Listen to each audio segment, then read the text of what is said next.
13. Zagrebački međunarodni festival vina i kulinarstva Vinokom održan je 23. i 24. studenog 2018. godine u zagrebačkom hotelu Esplanade.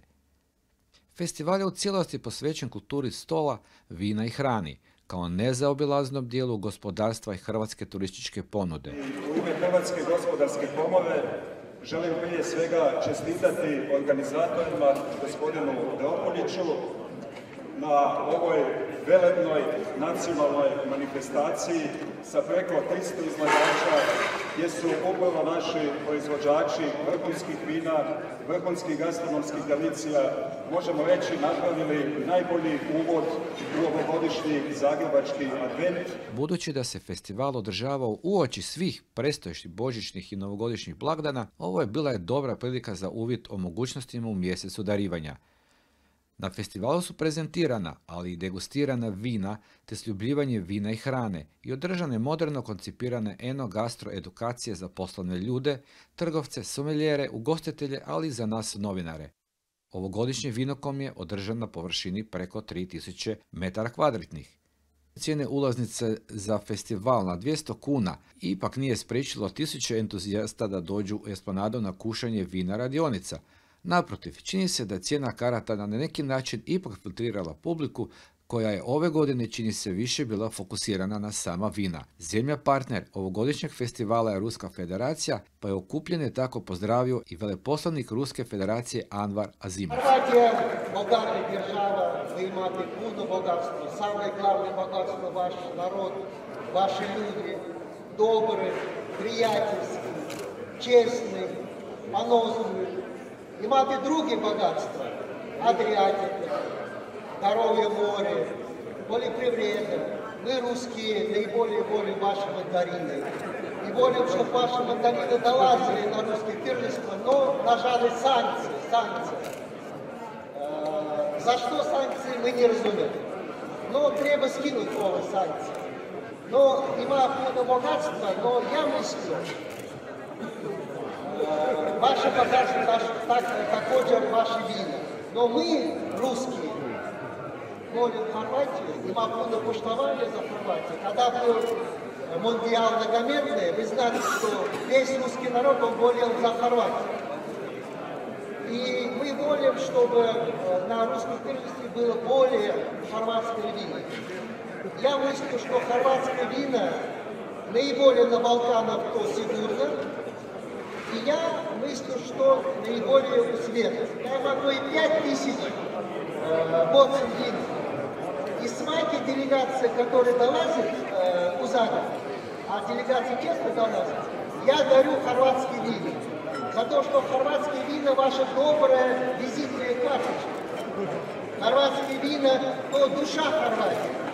И мы желаем полного успеха за вашу репрезентацию, полного успеха за ваш фестиваль. И хорватское вино добро дошли у России. Potpredsjednik vlade i ministar poljoprivrede Tomislav Tolušić je rekao na otvaranju ovog festivala da je njegov jedini cilj u sektoru vinarstva da vinari bolje i kvalitetnije žive i više zarađuju od svojih vina, najavivši da će Ministarstvo poljoprivrede u tom maksimalno pomoći, a za našu televiziju je izjavio. Prije svega imamo puno vinskih festivala i mislim da nijedan nije viška, nego da ih može biti još više. Ono što je činjenica i neosporno da je Vinokom jedan od najboljih, ako ne i najbolji, vrlo reprezentativan, vrlo posjećen, vrlo dobra suradnja između restauratera, između hotela i naših vinskih proizvođača i zapravo najbolja priča u Hrvatskoj kad govorimo o vinu je danas ovdje u Zagrebu Esplanadi. Mislim da je to nešto čim se možemo hvaliti ne samo u Hrvatskoj nego i svugdje dalje. Mislim da naši vinari mogu biti zadovoljni, nemaju problema sa plasmanom svojih proizvoda, imaju vrlo korektne cijene, pogotovo nekakve premium vina i to je odlično, mogu i prodati, mogu i plasirati, izvoze, novi zakon o vinu, nova vinska omotnica koju radi Ministarstvo poljoprivrede, novi novci za naše vinare, će im omogućiti, nadam se da još bolje i kvalitetnije. Ja sam Slavonac, tako da još uvijek graševina kod mene je ono što je najveće srcu priraslo, ali naravno ovisno o tome što jedemo, konzumiram i crna vina.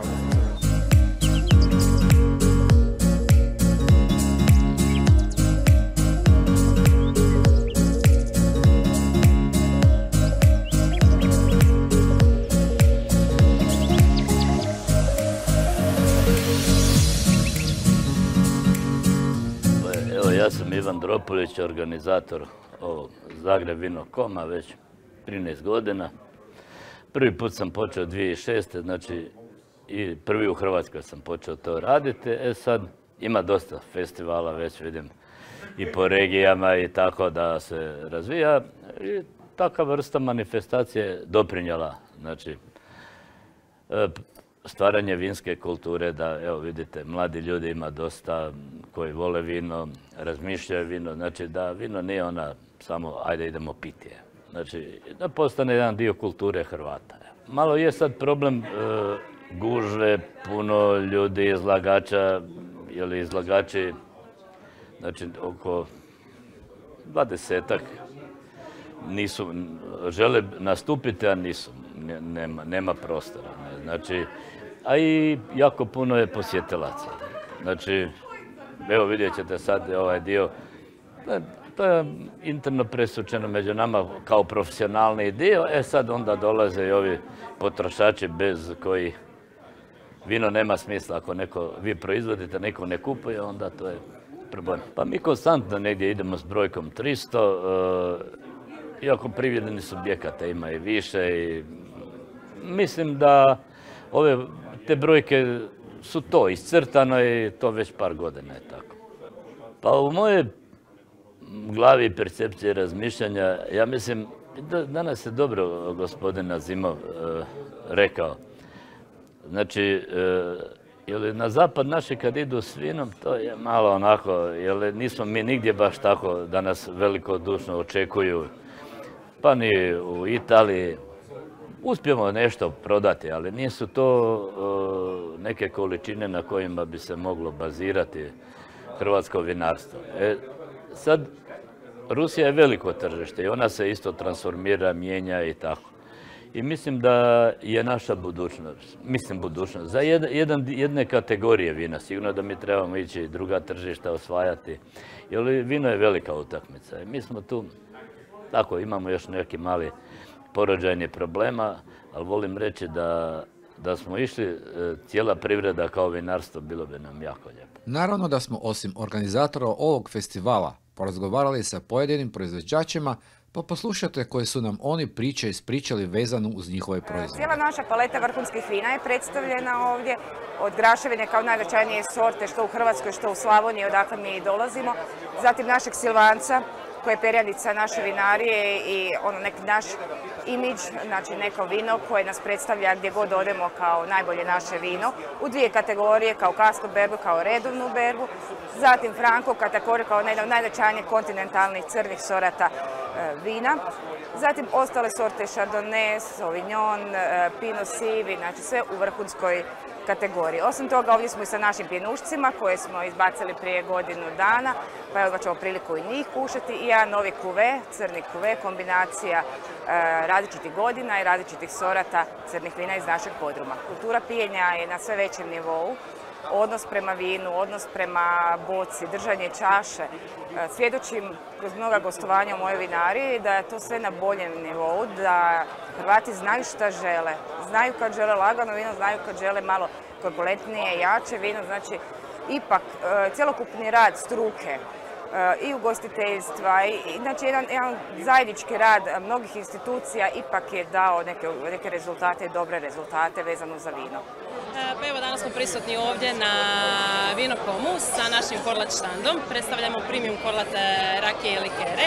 Dakle, imamo 5 vrsta, to su znači travarica sa smiljem, aronija, divlja ruža šipak, medica sa propolisom te loza baril. I naravno naš čuveni antik kao jedan naš premium segment jakog alkoholnog pića. Dakle, receptura je stara još od 1862. godine. Dobar dan, ja sam predstavnik firme Zigante Tartufi i Zigante vina. Dolazimo iz Istra, iz najljepšeg kraja Hrvatske. Ne da se malo dižemo, ali stvarno je kod nas i hrana, i vino, a i ljudi najbolji. Od naših proizvoda možemo vam predstaviti proizvode Tartufa i proizvode, to jest vina iz područja Kostajnice, a to se nalazi na potezu Porta Portone ili Terra Bianca, jedan od najljepših dijelova Istre, gdje najbolje uspijeva vino. Znači, sunce dolazi od 9 ujutro do 6 na večer. Od proizvoda imamo standardni proizvod tartufata i proizvodi od tartufa. Znači, možemo nabrajati puno proizvoda, tartufi sa vrganjima, tartufi sa šampinjonima, bijela tartufata, onda imamo najnovije čip s tartufima, mljeveni tartufi, bijeli, crni, znači puno proizvoda. Osim toga, izbacili smo ove godine majonezu s tartufom, kečap s tartufom, bijelu čokoladu s tartufom, crnu čokoladu s tartufom i izbacili smo ono nešto najljepše, a to je Nutella sa bijelim tartufom i sa crnim tartufom. Proizvode koje danas tu predstavljamo, to je namazi od ribe, namaz od dimljenog šarana, pikantni i klasik. To su namazi koje se nalaze na hrvatskom tržištu, prodajemo u hrvatskim lancima, stranim lancima. Imaju najveći udio ribe, ima 60% udjela je ribe. Imamo jedan prekrasni file dimljenog šarana koji je bukvom, toplo bukvom, indirektnim dimom dimljeni. 4 dana dima, nakon toga ide odležavanje i jedan prekrasan novi proizvod na našem tržištu. Radimo na tome što i sljedeći proizvod koji nam dolazi je čips od šarana, koji se nadamo uskoro će ići van, tako da imat ćemo jednu kampanju i predstavit ćemo taj čips od šarana.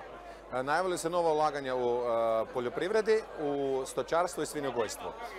Zadnje ta veliko ulaganje je bilo tvornica ribe, Panona Mare. Jako puno je koštala, prekrasna tvornica. Tek moramo najviše izvući iz nje da počnemo na hrvatskom tržištu biti prepoznati. Jer slatkovodna riba je jako kvalitetna riba, ništa manje od morske riba nije kvalitetna i samo treba dobro prezentirati i napraviti prekrasne, ukusne proizvode.